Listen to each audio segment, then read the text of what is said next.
कि नहीं अब ये गेम छोड़ देनी चाहिए? मेरा फर्स्ट गोल्ड मेडल आया जब इंटरनेशनल मंच पे इंडिया को रिप्रेजेंट करना पड़ा। दोस्तों, आज का किस्सा एक ऐसी लड़की का जो बहुत ही छोटे से गांव से है। गांव तो छोटा था बट इरादे बहुत बड़े थे, जुनून बहुत बड़ा था। लक्ष्य को पाने के लिए एक ऐसा जुनून जो उनको सिंपल स्कूल के सर्टिफिकेट से लेके कॉमनवेल्थ के गेम्स तक पहुंचा गया। नमस्कार दोस्तों, सुंदर से सुंदर बनी से कहानियों के इस नए सफर में एक नई कहानी के साथ मैं लेके आई हूँ किस्से विदाशु।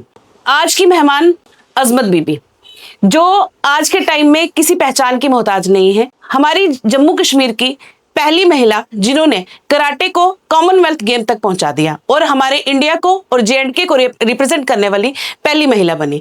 तो आज की कहानी उन्हीं की जुबानी, उन्हीं के साथ आपको अवगत करवाते हैं। आज की मेहमान हमारी अजमत बीबी।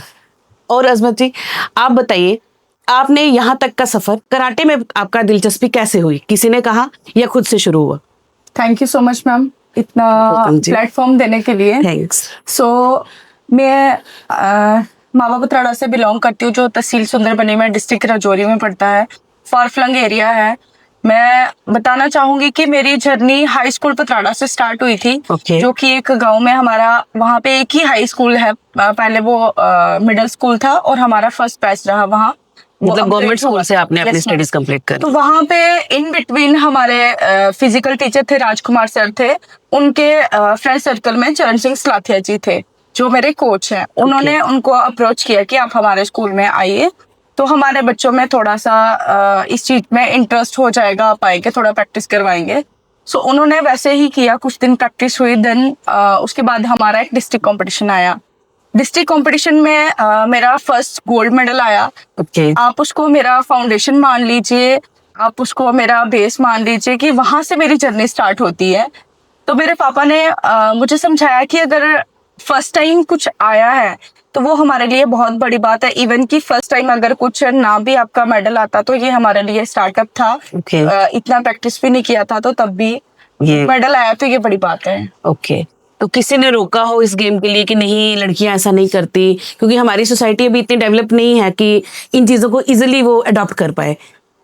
नहीं, प्रॉब्लम तो आती है। स्पेशली मैं बताऊंगी कि थोड़ा गांव का एरिया भी था। गांव का एरिया था, प्लस मैं मुस्लिम फैमिली से बिलोंग करती हूँ, तो जैसे कि आप जानते हैं बहुत सी प्रॉब्लम्स आई थी। बट फिर भी पेरेंट्स की तरफ से सपोर्ट था कि नहीं, आपने कुछ करना है। पापा एक्स सर्विसमैन थे, तो वो खुद भी आर्मी में करते थे, बॉक्सिंग करते थे, तो वो समझते थे इस चीज को कि क्या प्लेटफॉर्म है इसका। तो वही से समझ लो ये आपको अपने पापा से इनबिल्ट मिला है जुनून। यस मैम, है ना?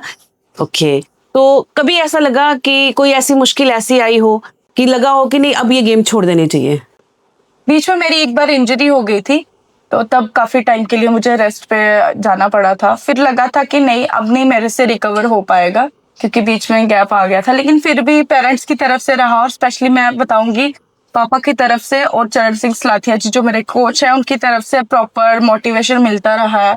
सो नहीं, हमें रुकना नहीं है, अभी आगे कंटिन्यू करना है। हमने फिर से कंटिन्यू किया। मैंने उसके बाद मैंने स्टेट कंपटीशन खेले, नेशनल कंपटीशन खेले। फिर उसके बाद मैंने इंटरनेशनल के लिए मेरी सिलेक्शन हो गई। जब इंटरनेशनल मंच पे इंडिया को रिप्रेजेंट करना पड़ा, एक तो आप नेशनल खेले, उसमें तो समझ आता है कि हम भाई स्कूल के या डिस्ट्रिक्ट को रिप्रेजेंट कर रहे हैं। यहाँ जाके जब आपने अपने पूरे इंडिया को रिप्रेजेंट किया तो कैसा फील आया उस मंच पे? मैम, वो एक बहुत प्राउड की बात होती है जब हम अपने इंडिया का फ्लैग पकड़ के वहां जाते हैं और हमने अपने इंडिया को रिप्रेजेंट करना है। वो एक मतलब बहुत प्राउड की और बहुत खुशी की बात होती है कि आज हमें वो चांस मिला है कि हम अपने इंडिया का नाम रोशन कर सके। वहां पे भी मेरा अच्छा रहा था। उसमें मेरा ब्रॉन्ज मेडल रहा है कॉमनवेल्थ में। Yes ma'am. तो उसके बाद जब आप वापस आए तो कैसा वेलकम हुआ? कैसा जोश लोगों ने आपको बताया कि हाँ नहीं, आपकी जीत को हमने सेलिब्रेट करना है या कुछ ऐसा? मैं बताना चाहूंगी, सुंदरबनी की सोसाइटी ने मुझे वो इज्जत, वो प्यार दिया है कि शायद वो किसी और सिटी का बच्चा भी, बड़ी सिटी का बच्चा भी होता तो वो उनको नहीं मिल सकता था। मेरे साथ दिवेश महाजन गया था, वो सुंदरबनी से ही है। तो उसने भी बहुत अच्छा परफॉर्म किया। जब हम सुंदरबनी से कॉमनवेल्थ के लिए गए थे तो एक बहुत बड़ा CF का प्रोग्राम रखा गया था हमारे लिए। तो देन मैं थैंक्स करना चाहूंगी मुल्खराज सर का, जिन्होंने हमें अपना स्कूल दिया जहां हम प्रैक्टिस कर सकते हैं। तो बहुत अच्छा प्लेटफॉर्म दिया उन्होंने, स्पेशली हमारे कराटे के बच्चों के लिए। तो उसके बाद जब मेरा कॉमनवेल्थ में गए, वहाँ अच्छा परफॉर्म किया, कहीं कमी रह जाती है क्योंकि हमारे पास वो फैसिलिटीज नहीं है, जबकि एक कंक्रीट पे प्रैक्टिस करके डायरेक्ट मैट पे उतरना है, तो आप लोग समझ सकते हैं कि किस तरह से प्रॉब्लम आ सकती है। सो वो ग्रिप बनाना या और भी बड़ी सारी प्रॉब्लम्स रही, बट फिर भी जितना हमसे हो पाया मैंने किया, तो उसमें कॉमनवेल्थ में मेरा ब्रॉन्ज मेडल आया। देन उसके बाद सुंदरबनी में एक बहुत अच्छा वेलकम रखा गया, तो उसमें सारी सुंदरबनी सोसाइटी, चरण सिंह सलाथिया सर हैं जो मेरे, उन्होंने ऑर्गेनाइज किया कि हम वेलकम करेंगे उनका। तो मैं स्पेशली थैंक्स करना चाहूंगी सुंदरबनी की सोसाइटी का, चरण सर का, और जितने भी लोग मुझे सपोर्ट करते हैं, मैं थैंक यू करती हूँ सबका।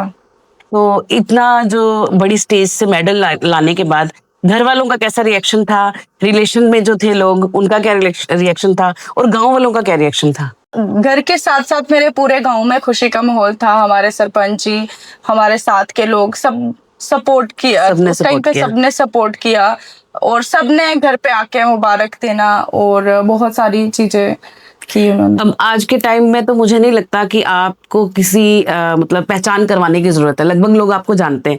तो कैसा लगता है? कुछ लड़कियां तो बोलती भी होंगी ना, दीदी आप हमारे आइडल हो, हमारे रोल मॉडल हो, या कुछ ऐसा। कैसा लगता है ऐसा सुन के, या कैसे आप लड़कियों को एनकरेज करना चाहोगे इस चीज के लिए? चलो, पहचान की तो आपने बोला, थैंक यू सो मच। लोग पहचानते हैं, ऐसी बात नहीं है। छोटी सी सिटी है, छोटी सी सोसाइटी है हमारी यहाँ, तो सब लोग पहचानते हैं। और छोटे छोटे बच्चे, मैं किसी स्कूल में जाती हूँ या कहीं से गुजरती हूँ, तो वो कहते हैं कि ये मेरे नाम से बच्चे मुझे नहीं जानते हैं, क्योंकि सभी बच्चे मुझे कराटे वाली दीदी करके ही बोलते हैं। क्या बात है। तो जहाँ भी मैं आर्मी स्कूल में हूँ, तो वहाँ भी मैक्सिमम बच्चे मेरे पास आते हैं, तो बाहर भी कहीं मिलते हैं तो बच्चों को मेरा नाम याद नहीं है, वो कराटे वाली मैम ही वो करके बुलाते हैं। तो कैसा लगता है जब वो ऐसा बुलाते हैं? प्राउड फील होता है कि नहीं, इतनी छोटी सी सोसाइटी से इतनी बड़ी पहचान मिली है, तो बहुत अच्छा लगता है। बहुत अच्छा लगता है, बढ़िया। तो अभी आपके बच्चों को सिखा रहे हैं या कैसे, क्या कर रहे हैं इस समय आप? अभी मैं बच्चों को कोचिंग देती हूँ, आर्मी स्कूल सुंदरबनी में एज अ कोच वर्क कर रही हूँ। तो अभी इवनिंग टाइम भी मैंने क्लास रखी हुई है। अब ऐसा होता है कि कुछ बच्चे करना चाहते हैं, लेकिन उनके पास ना तो वैसी फैसिलिटीज हैं, ना ही ऐसे सोर्सेज हैं। कोई ऐसा बच्चा जो करना चाहे और आपसे बात करे कि दी हमें करना है, लेकिन हाँ उनके पास कुछ है नहीं है कराने को, पेमेंट नहीं है, या उनके लिए सोसाइटीज का भी कई बार प्रेशर होता है कि नहीं करना, तो आप ऐसे बच्चों को कैसे इंकरेज करेंगे और कैसे सिखाएंगे? मैं आपके माध्यम से बताना चाहूंगी, अभी भी हमारे वैसे एरिया हैं कि जहां तक आज भी एजुकेशन नहीं पहुंच रही है। बहुत सब आप सब लोग जानते हैं कि ऐसे दूर दराज के एरिया हैं, वहां पे किसी ट्रांसपोर्ट की कनेक्टिविटी नहीं है, तो वहां आज भी एजुकेशन नहीं पहुंच रही है। सबसे मैं पहले सोचती हूँ कि वहां एजुकेशन पहुंचे। जब एजुकेशन वहां पहुंचेगी तो ऑटोमेटिकली फिर लोगों तक वो बात पहुंचेगी कि सोसाइटी में कुछ और भी चल रहा है। तो वहां अगर मेरी जरूरत पड़ती है तो एवरी टाइम आप लोग मुझे कांटेक्ट कर सकते हैं, जिनको जहां प्रॉब्लम आ रही है। स्पेशली मैं गर्ल्स को बताऊंगी, आपको कहीं भी प्रॉब्लम आ रही है तो हमारे सोशल मीडिया के थ्रू, आप मैडम के थ्रू आप मुझे कांटेक्ट कर सकते हैं। जैसे किसी का स्टडी का प्रॉब्लम आ रही है, फाइनेंशियल नहीं हो पा रहा है, तो थोड़ा एक जितना हमसे हो पाएगा हम जरूर प्रोवाइड करेंगे आपको वो फैसिलिटीज। और मैं चाहती हूँ कि मेरे यहाँ रहते किसी भी बच्ची को ये नहीं लगना चाहिए कि आज हमारे पास भी कुछ होता तो आज हम आजमा दीदी जैसा बन सकते। बिल्कुल, इस पॉडकास्ट के थ्रू मैं भी सभी बच्चों को, सभी लड़कियों को ये मैसेज देना चाहूँगी कि किसी को भी किसी चीज़ की ज़रूरत लगे कि हाँ यहाँ पे हम कर सकते हैं, लेकिन हमारे पास ये सोर्स नहीं है या यहाँ पे ये कमी आ रही है, तो वो हमें कांटेक्ट कर सकते हैं, और जितना होगा हम मिलजुल के एक दूसरे की मदद करेंगे, और बच्चों को, खासकर बच्चियों को ज़रूर प्रोत्साहित करेंगे कि वो अपने किसी लक्ष्य तक पहुँच पाएँ। तो अजमत जी, कॉमनवेल्थ तक तो आप पहुँच गए, इसके बाद का आगे का क्या सोच रखा है कि क्या करना है? अभी तो कॉमनवेल्थ में ब्रॉन्ज आया है, लेकिन अभी थोड़ा प्रैक्टिस करेंगे। और मैं बताना चाहूँगी कि अभी हमारा यूथ सर्विस एंड स्पोर्ट्स में हमारा आउटस्टैंडिंग स्पोर्ट्स पर्सन की जो लिस्ट निकली है जॉब की, उसमें मेरी सिलेक्शन हो गई है। Congratulations. Thank you ma'am, thank you so much. So अभी इसी जर्नी को हम कंटिन्यू रखेंगे। सो जहाँ कमियाँ रह गई थी कोशिश करेंगे कि अब उसको फुलफिल किया जाए। तो आज तक के कितने मेडल्स आपने इकट्ठे किए, कुछ काउंटिंग करी है? मैम कुछ एक हैं, बट ज़्यादा तो नहीं है, बट लिमिटेड हैं। ओके। अजमत जी, मुझे एक बात पूछनी थी कि जैसे आजकल बहुत सारे बच्चे ड्रग्स एडिक्शन, इवन ये नहीं कि सिर्फ लड़के, इसमें लड़कियां भी बहुत सारी इन्वॉल्व हो रही हैं, तो उसके लिए आप क्या कहना चाहेंगे? मैं बताना चाहूँगी, अगर सोसाइटी में और पूरे वर्ल्ड में अगर कोई चीज़ नशे से बचा सकती है तो वो एक स्पोर्ट्स है।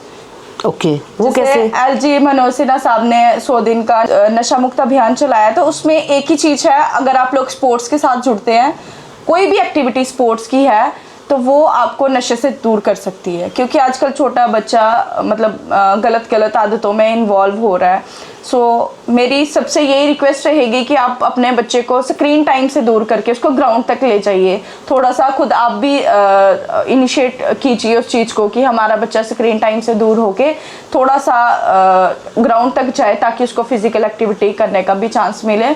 और स्पेशली अगर ड्रग फ्री रखना है इंडिया को, तो हमें स्पोर्ट्स को ज़्यादा इंपॉर्टेंस देनी पड़ेगी अपनी लाइफ में। तो ये मैसेज था आज का अजमत जी का आप सबके लिए। मुझे लगता है कि पेरेंट्स को भी समझ में आएगा और बच्चों को भी समझ में आएगा। तो ये थी हमारी आज की कहानी अजमत जी के साथ। थैंक्स अजमत जी, जो आपने इतना टाइम निकाला हमारे तक पहुंचने के लिए। थैंक्स, और फिर मिलेंगे किस्से विदाशु में। थैंक्स।